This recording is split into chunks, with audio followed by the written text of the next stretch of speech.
Karibu tena guku gwa Kikuyu Daily News na ikore mgeni tweka wa gusubscribe niguo tunyitanire na thegio. If choosing violence was a person, it could be Reverend Ben Kiengei wa JCM. Thutha wake kwaria ndeto iria ciakanitie debate guku social media. Ndeto iria irerekereirio ni muini Akothee akiuga she had been healing in private thutha wake gutigana muthuri wake Mzungu uria mekirio hiki warugamirie bururi wi wothe na East Africa yothe kuona wari a multi-million-dollar wedding.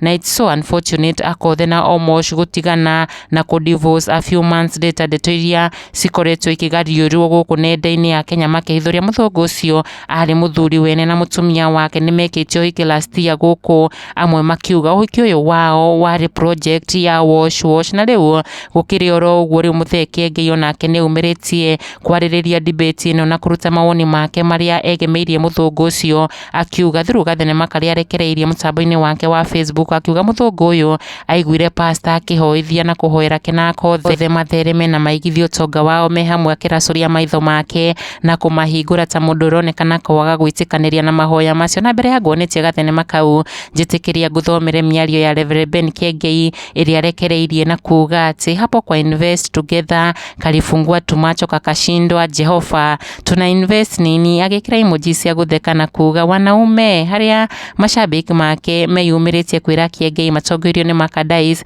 akiuga ati you choose violence shiko waroyo, akiuga oh my god, agikira emoji cia gutheka na kuga waragia tiama handu wire Madam Boss pore ani Kariuki, akiuga mukona mbaya mbaya. Kikuyu Daily News, subscribe.